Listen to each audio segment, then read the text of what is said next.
It was Omnibus Week at the House, as committees had until midnight Friday to approve major appropriation and finance bills. House DFLers began the week holding a virtual press conference Monday to discuss some of their budget bills that, according to their caucus, will help address issues related to the pandemic. Minnesotans need their state government to be there for them so that they can not only emerge stronger from this pandemic, but have a sustained commitment to Minnesota families, to Minnesota's children, to Minnesota workers, and Minnesota's small businesses. At this critical moment, lawmakers must prioritize Minnesotans who face the greatest hardship over the past year and who have the biggest hill to climb so that they can once again have the opportunity to succeed. On Wednesday, the House Judiciary, Finance, and Civil Law Committee voted along party lines to advance its nearly $1.1 billion omnibus bill. House File 1030, sponsored by Committee Chair Jamie Becker-Finn, provides funding for the courts, civil legal services, and more.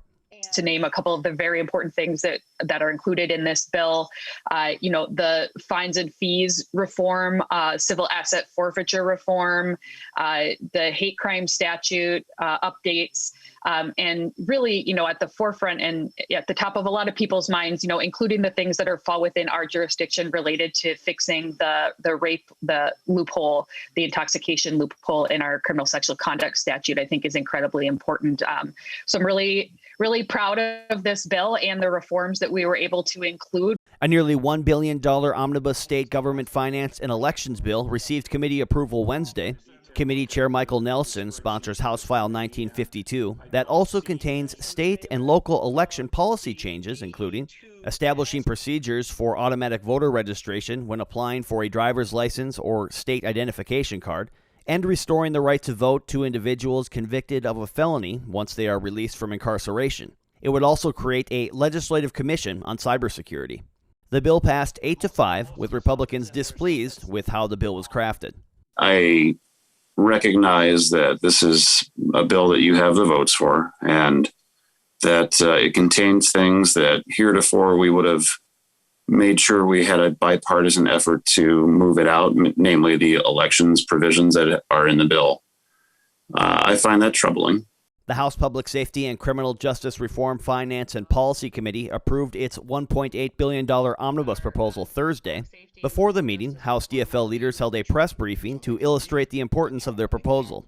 The bill is a carefully constructed legislation that seeks to bring us together as Minnesotans by doing things in common with one another. Making sure that there is strong accountability, transparency, expectations of quality, human rights-centered actions on the part of all our state institutions.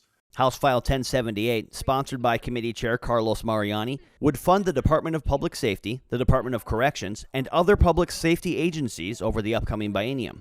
Some policy changes included in the bill: requiring state prison and local jail inmates to be housed only in publicly owned and operated facilities, limiting the use of no-knock search warrants to cases involving first-degree murder, hostage-taking, kidnapping, terrorism, and human trafficking, and requiring law enforcement agencies to release body camera recordings of deadly force incidents to the deceased's family and representatives within 48 hours of the incident.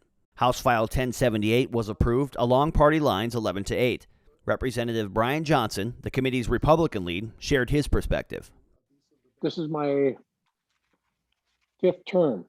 I've been on public safety my entire time. The last 2 bienniums, this will be the first and second time I cannot support the public safety bill. I wanted to. But there's some things missing in it that are very important. For more nonpartisan coverage of the Minnesota House of Representatives, check out our Session Daily work on the House website at house.mn/sessiondaily.